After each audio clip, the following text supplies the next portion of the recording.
ॐ अज्ञानतिमिरान्धस्य ज्ञानाञ्जनशलाकया चक्षुरुन्मिलितं येन तस्मै श्रीगुरुवे नमः। वाञ्छाकल्पतरुभ्यश्च कृपासिन्धुभ्यैव च पतितानां पावनेभ्यो वैष्णवेभ्यो नमो नमः। नमो महावदान्याय कृष्णप्रेमप्रदायते कृष्णाय कृष्णचैतन्य नाम्ने गौरत्विषे नमः। हे कृष्ण करुणा सिन्धो दीनबन्धो जगत्पते गोपेश गोपिकाकान्त राधाकान्त नमोस्तुते। तप्त काञ्चन गौरांगी राधे वृन्दावनेश्वरी वृषभानुसुते देवी प्रणमामि हरिप्रिये। वृन्दाय तुलसीदेव्यै प्रियायै केशवस्य च कृष्णभक्तिप्रदे देवी सत्यवत्यै नमो नमः। श्रीकृष्ण चैतन्य प्रभो नित्यानन्द श्री अद्वैत गदाधर शिवसदि गौरभक्तवृन्द। हरे कृष्ण कृष्ण कृष्ण हरे हरे, हरे राम राम राम हरे हरे। हरे कृष्णा। सर्वप्रथम मैं अपने गुरुपाद पद्म ओम विष्णुपाद अष्टोत्तर शत श्री श्रीमद् भक्तिवेदांत माधव गोस्वामी महाराज के चरण कमलों में अनंत कोटि दंडवत प्रणाम ज्ञापन करता हूं। कल हम लोग श्रवण कर रहे थे भगवद गीता के तीसरे अध्याय का 28वां श्लोक, तो आज हम उसी को श्रवण करेंगे। आज हमारा उसी को श्रवण करते हुए तृतीय दिवस है। भगवान ने 28वें श्लोक में बता रहे थे, तत्त्ववित्तु महाबाहो गुण कर्म विभागयो गुणा गुणेषु वर्तन्त इति मत्वा न सज्जते। भगवान बता रहे हैं, हे महाबाहु अर्थात हे अर्जुन, जो लोग ये जो गुण का विभाग है और कर्म का विभाग है, गुण कर्म विभाग है, गुण का विभाग अलग है और कर्म का विभाग अलग है। तो इन दोनों को जो तत्व से जानता है, अर्थात जो इनको आत्मा से पृथक जानता है, क्योंकि गुण और कर्म ये दोनों ही प्रकृति से उत्पन्न हुए हैं। प्रकृति क्योंकि सत्वगुणी रजोगुण या तमोगुण है उसके अंदर, तो उसी से तीन प्रकार के गुण अहंकार के रूप में प्रकट हुए, सतोगुणी अहंकार, रजोगुणी अहंकार और तमोगुणी अहंकार। तो यही है गुण विभाग। और कर्म जो है वो अहंकार स्वयं जो है क्रिया प्रधान होता है, तो इसका भी एक अलग विभाग है कर्म का। तो जो इनको नहीं जानते हैं, जो इनको पृथक जानते हैं आत्मा से, तो पृथक जानेंगे तो क्या है कि फिर ये जड़ हो गए और आत्मा चिन्मय वस्तु है, तो ये दोनों आपस में संग नहीं कर सकते। तो ये लोग जो जानते हैं कि इस आपस में संग कर ही नहीं सकते, आत्मा कभी भी कर्म में या गुणों में आसक्त हो ही नहीं सकती, क्योंकि वो विजातीय वस्तु है। तो जो लोग इस प्रकार जानते हैं कि ये विजातीय वस्तु है लेकिन घटनावश है, अर्थात अविद्या के कारण प्रकृति में जब जीव आबद्ध हो गया तभी वो अपने को बद्ध समझ रहा है, आसक्त हो रहा है। और वो क्या नहीं जानते हैं, गुणा गुणेषु वर्तन्त। तत्वविद लोग जो हैं वो इस बात को जानते हैं क्या कि गुणा गुणेषु वर्तन्त। गुणा का अर्थ है इंद्रियां और गुणेषु का अर्थ है विषय। इंद्रियों के जो विषय हैं वो इंद्रियों के विषय के अंदर ही बरत रही हैं, अर्थात उसके अंदर ही विचरण कर रही हैं, व्यवहार कर रही हैं। तो व्यवहार कहां होता है? व्यवहार होता है विषय में, और करने वाला कौन है? इंद्रियां। और करवा कौन रहा है? सतोगुणी अहंकार से उत्पन्न जो अधिष्ठात्र देवता हैं। अलग अलग इंद्रियों के अलग अलग देवता बताए थे, तो वो लोग जो है प्रेरणा कर रहे हैं इंद्रियों को। और इंद्रियां इस प्रकार हो गए करण प्रधान। रजोगुणी अहंकार से उत्पन्न हुई है इंद्रियां। देखिए, सतोगुणी अहंकार से हुआ कृतत्व। कृतत्व का मतलब जो करने वाला है, कर्ता। कर्ता कौन है? यहां पर कर्ता है वो अधिष्ठात्र देवता इंद्रियों के। अब वो काम करवा रहे हैं, किससे करवा रहे हैं? वो जो रजोगुणी अहंकार से इंद्रियां पैदा हुई थी उनसे काम करवा रहे हैं। तो इंद्रियां हो गई प्रयोज्यकर्ता, और ये हो गए प्रयोजककर्ता। जो प्रेरणा देता है उसको बोलते हैं प्रयोजककर्ता, और जो काम करता है उसको बोलते हैं प्रयोज्यकर्ता। तो इंद्रियों के द्वारा काम करवा रहे हैं, इंद्रियां करण हो गई। करण का मतलब होता है उपकरण, इक्विपमेंट। और इंद्रियां काम कहां कर रही हैं, किस एरिया में कर रही हैं? तो कार्य प्रधान जो है वो है हमारा तमोगुणी अहंकार, कार्य प्रधान है। और कार्य, उसका लक्षण ही है कार्यत्व, क्योंकि कार्य जो होता है वो तमोगुणी अहंकार के कारण होता है। और तमोगुणी अहंकार से प्रकट हुए थे पंच विषय, पंच तन्मात्रा जिसको बोलते हैं। इंद्रियों की जो तन्मात्राएं हैं, अर्थात जैसे नेत्रों की तन्मात्रा है रूप, जीवा की तन्मात्रा है रस, है ना, उस प्रकार से जो पांच इंद्रियां हैं उनकी पांच तन्मात्राएं हो गई। तो इसका मतलब जो कर्म हो रहा है ये हो रहा है तमोगुणी अहंकार के कारण। कर्म जो हो रहा है वो तमोगुणी अहंकार के कारण हो रहा है। करने वाली हैं इंद्रियां जो रजोगुणी अहंकार में हैं, और करवाने वाले हैं देवता जो सतोगुणी अहंकार से पैदा हुए। इस प्रकार बताया गुणा गुणेषु वर्तन्ते, कि गुण ही गुणों में बरत रहे हैं, अर्थात सतोगुण रजोगुण में और रजोगुण तमोगुण में बरत रहा है, विचरण कर रहा है। सतोगुण रजोगुण को प्रेरणा दे रहा है, और रजोगुण उसके अंदर जाके वो कार्य कर रहा है। तमोगुण के अंदर कार्य कर रहा है वो विषय। जैसे नेत्र जब विषय को देखते हैं, रूप को देखते हैं, तो एक कार्य हो गया। तो ये हो गया कर्म विभाग। अब आते हैं हम दूसरा बताया गुण विभाग। ये गुण विभाग क्या है? तो हम गुण विभाग को आज श्रवण करेंगे। कल हमने श्रवण किया था कर्म विभाग की बात। यद्यपि देखिए हमने कर्म विभाग की बात करी थी, लेकिन कर्म विभाग को डिफाइन कौन कर रहा था? गुणा गुणेषु वर्तन्ते। ये गुणा गुणेषु जो है कर्म विभाग है, ये गुण विभाग नहीं है। अब हम गुण विभाग के ऊपर आते हैं।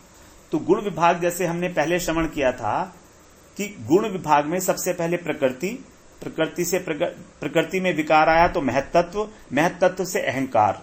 अहंकार तीन प्रकार से विभाजित हुआ, सात्विक अहंकार, राजसिक अहंकार और तामसिक अहंकार। सात्विक अहंकार का स्वभाव है कृतत्व, जैसे अभी बात हुई, देवता लोग करता है। राजसिक अहंकार का स्वभाव है कर्णत्व, यानी कि करना।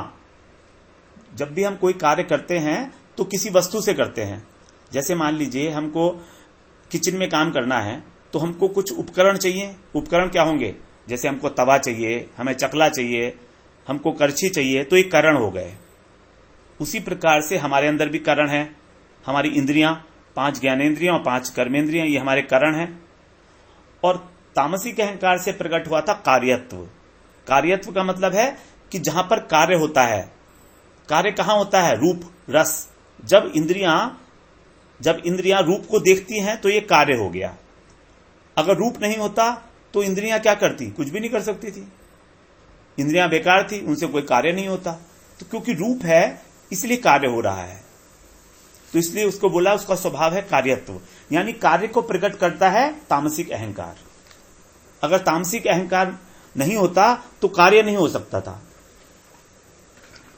तो इस प्रकार से हमने देखा कि ये सात्विक अहंकार से प्रकट हुआ मन और 10 इंद्रियों के देवता। राजसिक अहंकार से प्रकट हुए 5 ज्ञानेंद्रिय, 5 कर्मेंद्रिय, प्राण, उपप्राण और फिर बुद्धि। और तामसिक अहंकार से प्रकट हुए 5 महाभूत और 5 तन्मात्रा, अर्थात 5 विषय। ये हो गया। अब हम गुण विभाग की बात कर रहे हैं। यही है, गुण विभाग कर्म विभाग से ऊपर हो जाता है। अब इस प्रकार अगर हम देखते हैं तो आत्मा में, हमारी आत्मा में न तो कृतत्व है, न कर्णत्व है, न कार्यत्व है, क्योंकि ये तीनों की चीजें प्रकृति से उत्पन्न हुई हैं। कृतत्व अर्थात कर्तापन, कर्णत्व अर्थात करना, उपकरण, साधन, और कार्यत्व जो कार्य है, कर्म, वो भी। तो इस प्रकार ये तीनों के तीनों ही प्रकृति के विकारों से उत्पन्न होते हैं। यही बात जो है भगवान ने 13वें अध्याय में दोबारा से समझाई है। इसी तरह से यहां पर तो तीसरे श्लोक में उन्होंने सिर्फ ये कह दिया गुण विभाग। अब ये गुण विभाग क्या है, इसमें 13वें अध्याय में भगवान बता रहे हैं 20वें श्लोक में। वहां क्या बता रहे हैं? कार्य करण कृतत्वे हेतु प्रकृति रुच्यते। वही बात जो अभी हमने श्रवण की है। कार्य, करण और कृतत्व। कार्य है तमोगुणी, करणत्व है रजोगुणी और कृतत्व है सतोगुणी अहंकार। तो कार्य करण कृतत्व हेतु प्रकृति उच्यते। इनका जो कारण है वो कौन है? प्रकृति। इनका जो कारण है वो कौन कहा जाता है? प्रकृति कही जाती है। तो हम लोग ना तो कृतत्व है हमारे अंदर, ना करणत्व है, ना कार्यत्व है आत्मा के अंदर। ये सारे काम हो रहे हैं हमारे शरीर के द्वारा। हमारा शरीर करता है, हमारी आत्मा करता नहीं है। लेकिन हम क्योंकि शरीर को आत्मा माने बैठे हैं, इसीलिए हम अविद्या के कारण इस कृतत्व को आत्मा के ऊपर आरोपित कर लेते हैं।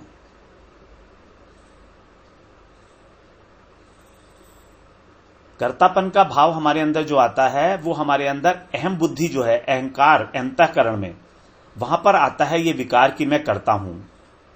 और ये अशुद्धि है, यही अशुद्धि है। चित्त की अशुद्धि यही है। इस बात का घमंड होना, अभिमान होना कि मैंने ये काम किया, जबकि सारा काम जो है कर रहा है प्रकृति। प्रकृति ने दिया है ये शरीर और प्रकृति इस शरीर के द्वारा काम करवा रही है हमसे। हम कौन है? हम तो आत्मा है। आत्मा में तो कहीं कोई कृतत्व है ही नहीं। भगवान में भी कोई कृतत्व नहीं है। भगवान ने बताया है कि मैंने कृतत्व नहीं बनाया है। कृतत्व मैंने नहीं बनाया है। फिर कहां से बनाया कृतत्व? ये कर्तापन की भावना आई कहां से है? ये आई है आत्मा, ये आई है प्रकृति से। भगवान खुद कह रहे हैं कि मैंने नहीं बनाया है कृतत्व। 5वें अध्याय के 14वें श्लोक में भगवान बता रहे हैं यही बात। न कृतत्वम न कर्माणि लोकस्य सृजति प्रभु। प्रभु जो हैं, भगवान हैं, उन्होंने लोकस्य माने इस लोक में, यानी मनुष्यों के अंदर जो कर्तापन की भावना है, न कृतत्वम, कृतत्वम माने कर्तापन, न कृतत्वम, भगवान ने कृतत्व नहीं बनाया, न कर्माणि, कर्म भी भगवान ने नहीं बनाए। लोकस्य, लोकस्य माने मनुष्यों के अंदर जो कृतत्व की भावना है और जो कर्म किए जा रहे हैं वो लोकस्य सृजति प्रभु, वो भगवान ने नहीं बनाए। फिर आगे क्या बता रहे हैं? न कर्म फल संयोगम, और जो कर्म का फल मिलता है वो भी मैंने नहीं बनाया। देखिए भगवान ने यहां पर बिल्कुल क्लियर कर दिया, अपना स्टैंड उन्होंने क्लियर कर रहे हैं। ये कृतत्व जो है वही हमको गड़बड़ कर रहा है सारा। अहंकार विमूढ़ आत्मा करता है मिति मन्यते।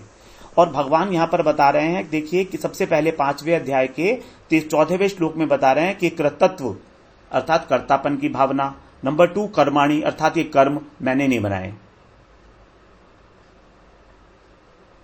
अब यहां पर 2 चीजें बताई भगवान ने कि मैंने ना तो कृतत्व बनाया ना कर्म बनाया। यहां भगवान ने करण की बात नहीं की, क्योंकि 3 चीजें हैं ना। एक कृतत्व है, जब कर्ता होगा तो वो किसी साधन के द्वारा कुछ कर्म करेगा।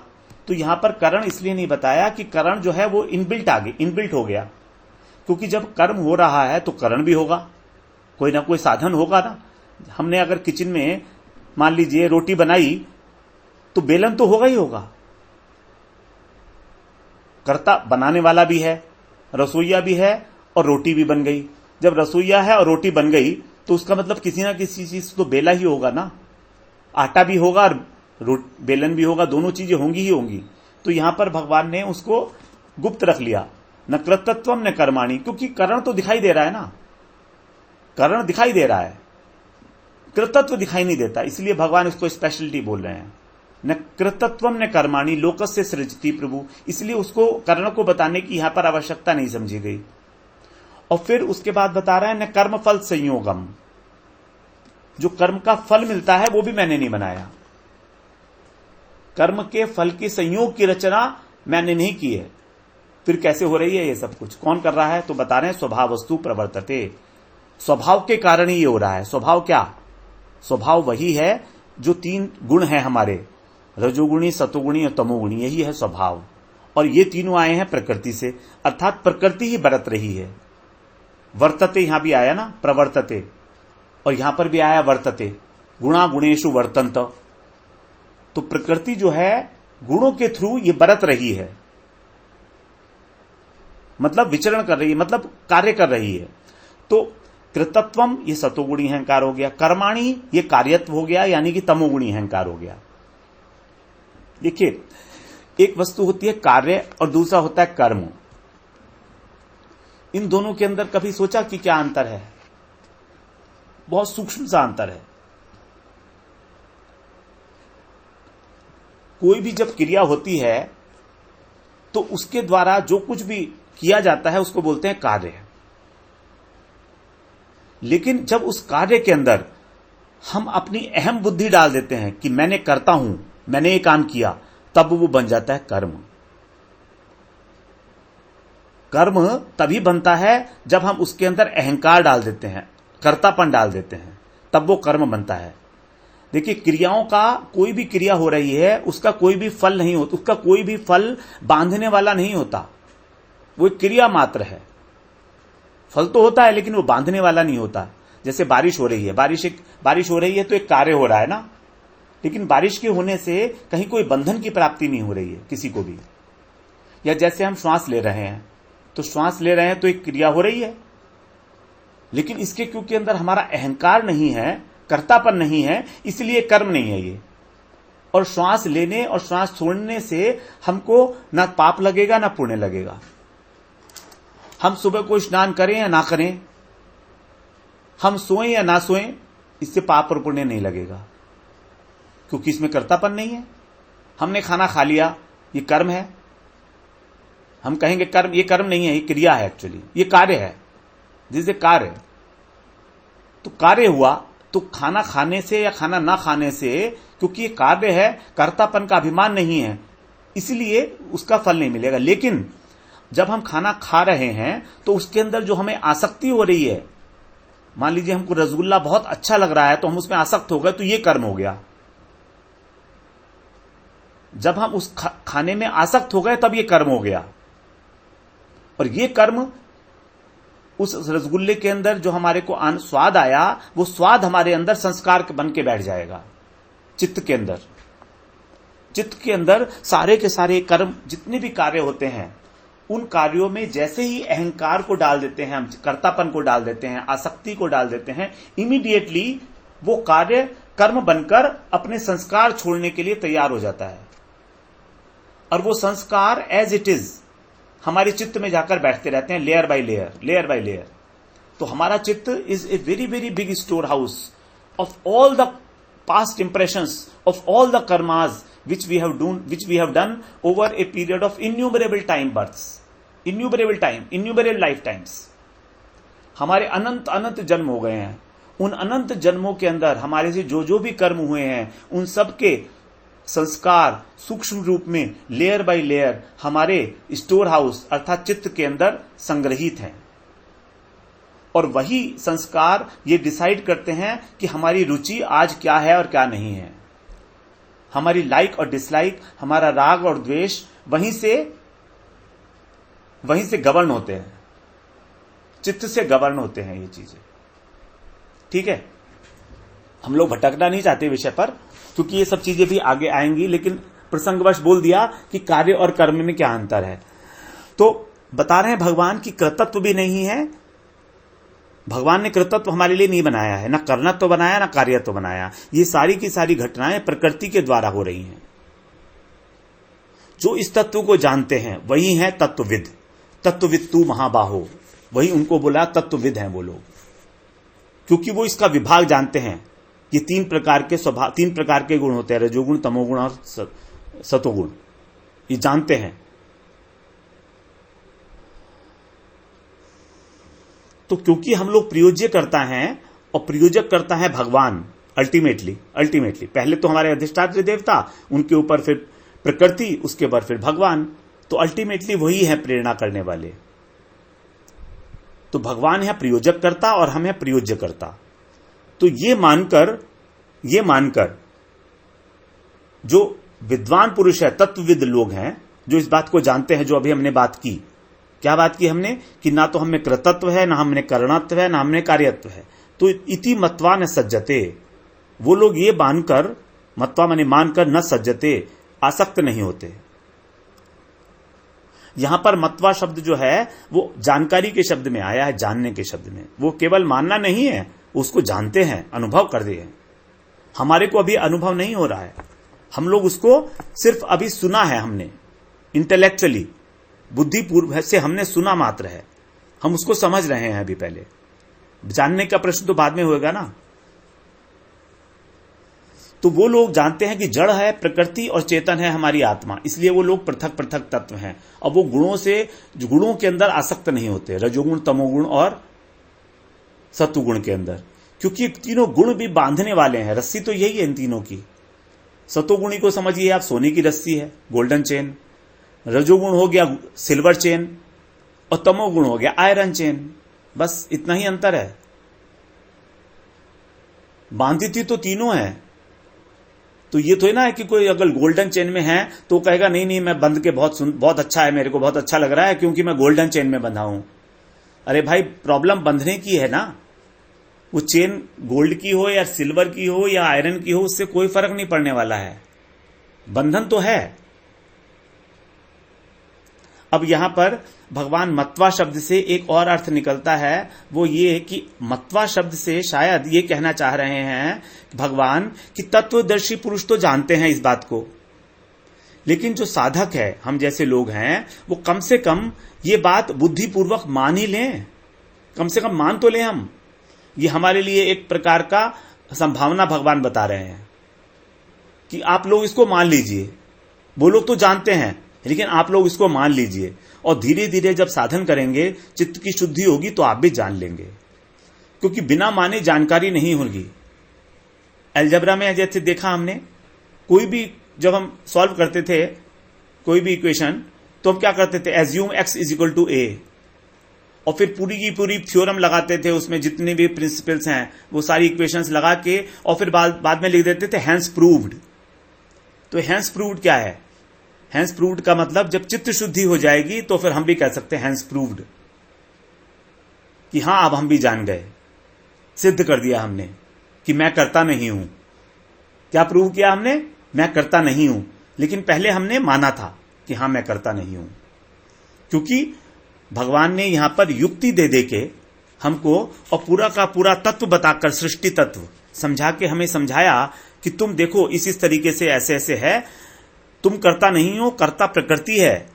और पूरा का पूरा एक चार्ट बना के दिया हमको कि देखो तुम इसमें कहां पर हो, बताओ। तुम तो आत्मा हो तो तुम तो अलग हो गए, तुम आत्मा तो यहां कहीं आई नहीं इसके अंदर। और तुम जो आत्मा, शरीर को आत्मा समझ रहे हो, उसका कारण भी तुम्हें बता देता हूं। तो उनने अविद्या का कारण भी हमको बता दिया, अविद्या की वृत्तियां भी बता दी, जिससे तुम्हारी आत्मा जो ढक गई है। तो जब सारी बातें उन्होंने एक चार्ट के ऊपर हमको दिखा दी, ब्लैक बोर्ड पर, तब हम कहेंगे हाँ बात तो ठीक है। अभी बात तो ठीक है, लेकिन अनुभव में नहीं आ रही है। अभी तो लग रहा है मैं ही करता हूं, मैं ही क्रेडिट लेना चाहता हूं, मैंने इतनी माला कर ली है, मैंने आज इतना शास्त्र अध्ययन कर लिया है, मैंने आज इतने श्लोक याद कर लिए हैं, मैंने आज इतने बड़े बड़े प्रोजेक्ट्स बना दिए हैं। अभी तक तो यही हाल है हमारा, लेकिन ठीक है, हम कम से कम मान गए, तो धीरे धीरे जब हमारा हृदय शुद्ध होगा तो जान भी जाएंगे।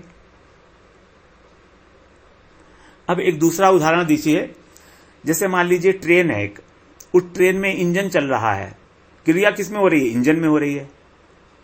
लेकिन इंजन तो जड़ है, इंजन जड़ है, अपने आप से कोई क्रिया नहीं कर सकता, लेकिन फिर भी देख रहे हैं हम क्रिया हो रही है। क्यों? क्योंकि इंजन में जो खींचने की शक्ति है वो ड्राइवर से आ रही है। ड्राइवर जब बटन ऑन करता है और उसमें ईंधन डालता है या जो कुछ भी करता है, तो ड्राइवर जो है उसके अंदर डिसीजन पावर है।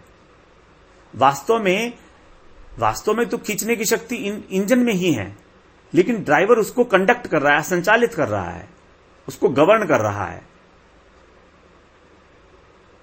उसी प्रकार से जो हमारी इंद्रियां हैं वो क्या हैं? उनके अंदर शक्ति नहीं होती है, वो तो जड़ है ना। हमारी इंद्रियां, मन, बुद्धि, अहंकार, ये तो सब जड़ शरीर के अंदर हैं, स्थूल शरीर और सूक्ष्म शरीर हैं। तो फिर इनको भी एक ड्राइवर की आवश्यकता है। तो मनुष्य के पास शरीर रूपी इंजन है, और संचालन के लिए करण भी हैं, यानी इंद्रियां हैं, मन और बुद्धि भी हैं, लेकिन ये दोनों के दोनों जड़ हैं। तो फिर इसको क्या चाहिए? एक चेतन सत्ता चाहिए। चेतन सत्ता उसकी स्फूर्ति पाएगा, उससे जब उसका प्रकाश होगा, तब इनके अंदर जो है चेतना आ जाएगी। तो हमारी आत्मा जो है स्वप्रकाश वस्तु है और वो हमारे चित्त के अत्यधिक निकट है। हमारा जो चित्त है वो उसके बहुत करीब है, बहुत सन्निकट है, और सन्निकट होने के कारण सबसे पहले आत्मा का प्रकाश चित्त में प्रतिभासित होता है। वो आत्मा का प्रकाश चित्त में प्रतिभासित शुद्ध रूप में नहीं हो रहा है क्योंकि चित्त के ऊपर मैल पड़ा हुआ है, लेकिन फिर भी कुछ कुछ आभास हो रहा है। इसीलिए मन, बुद्धि, अहंकार और चित्त, इनको कहा गया चेतनाभास। ये चेतन नहीं है लेकिन आभास हो रहा है। ये चेतन नहीं है अभी क्योंकि गंदा है, इसलिए आभास हो रहा है। जैसे मान लीजिए सूर्य है और सूर्य को अगर बादलों ने ढक लिया तो उसका प्रकाश तो नहीं मिल रहा, उसका हमें गर्मी भी नहीं मिल रही क्योंकि बादलों ने ढक लिया, लेकिन जो प्रकाश है थोड़ा थोड़ा सा वो मिल रहा है। इसको बोलते हैं आभास। तो ये जो आभास है ये बुद्धि ग्रहण कर रही है और इस आभास के कारण ही सारी एक्टिविटी हो रही है। बुद्धि से मन, मन से इंद्रियां, तभी इंद्रियां जो है एक्टिवेट होती है। अब जब बुद्धि उस ज्ञान को ग्रहण कर लेती है, बुद्धि, तो फिर क्या होता है, उस ज्ञान को अहंकार जो है अपना मानता है। जैसे मान लीजिए एक पिता है, उसके नया एक बेटा पैदा हुआ, ठीक है, तो शुरू में वो अपने बेटे को अपना भी नहीं मान रहा है, उसको लगेगा ही नहीं कि मेरा बेटा है, उसके अंदर ऐसी फीलिंग ही नहीं आ रही अंदर से। वो देख रहा है मेरा बेटा है, बुद्धिपूर्वक स्वीकार कर रहा है मेरा बेटा है, लेकिन उसके अनुभव में नहीं आ रहा है कि मेरा बेटा है। लेकिन 2-3 दिन बाद जब वो उस बच्चे को अपनी गोदी में लेगा और उसको जो है उसका दुलार करेगा, उससे लाड़ प्यार करेगा, वो हल्का सा मुस्कुराएगा या आंखें खोलेगा या देखेगा, जब उसको अनुभव होगा तब उसको ये समझ में आ जाएगा कि हां, मैं इसका पिता हूं। तो अब अहंकार एक्टिवेट हो गया कि अब पिता बन गया वो। पहले बुद्धि पूर्वक अहंकार आया था कि मैं पिता हूं, अनुभव में नहीं आया था। अब यहां पर अनुभव के बाद वास्तविक अहंकार पैदा हो गया, और वास्तविक अहंकार जब पैदा हो गया तब उसको ज्ञान हो गया अपना। अब वो अपने पिता का धर्म निभाएगा, अब वो पिता का धर्म निभाएगा। तो कोई भी ज्ञान जब बुद्धि में आ जाता है तब उसको अहंकार जो है वो अपना मानने लगता है। अहंकार का मतलब ये अहम वृत्ति, वो उसको जब ज्ञान को अपना मान लेता है कि हां मेरा ज्ञान है, तब वो एक्टिवेट होता है। अहंकार के बिना हम लोगों के अंदर एक्टिवेशन नहीं हो सकता। Action can not happen. Action can only happen when we own that this concept, this knowledge is mine। जैसे एक दूसरा उदाहरण समझिए कि अगर मान लीजिए कोई व्यक्ति परेशान है और दूसरा व्यक्ति उसको समझाने के लिए आया है, तो वो उसको अलग अलग उदाहरणों से समझाता है कि तुमको परेशानी नहीं होनी चाहिए, इतना टेंशन नहीं करना चाहिए। अपना भी उसमें थोड़ा सा उदाहरण देता है वो कि देखो मैं भी ऐसी टेंशन में था, इस तरह से मेरे को मुक्ति मिल गई, तो तुम भी ऐसा ही करो। तो जब तक वो उस ज्ञान को पराया मानता है उस पर कोई फर्क नहीं पड़ता। लेकिन जब उस ज्ञान को मान लेता है हां ये मैं भी कर सकता हूं, I can also do it, जैसा इन्होंने किया, तो जैसे ही उसने ये कहा कि मैं भी ये कर सकता हूं, उसको अपनाया, तभी उसके अंदर एक्टिविटी आएगी और उसके मन से जो उसका विषाद था, जो डिप्रेशन था, वो चला जाएगा। तो बात अहम वृत्ति से ही सारी शुरू होती है, चाहे अंदरूनी प्रक्रिया हो चाहे बाहरी प्रक्रिया हो। इसी बात को हम थोड़ा सा आगे और बढ़ाते हुए फिर अगले श्लोक पे चलेंगे अगले सत्र में। वांछा कल्पतरुभ्यश्च कृपा सिंधुभ्य एव च पतितानां पावनेभ्यो वैष्णवेभ्यो नमो नमः।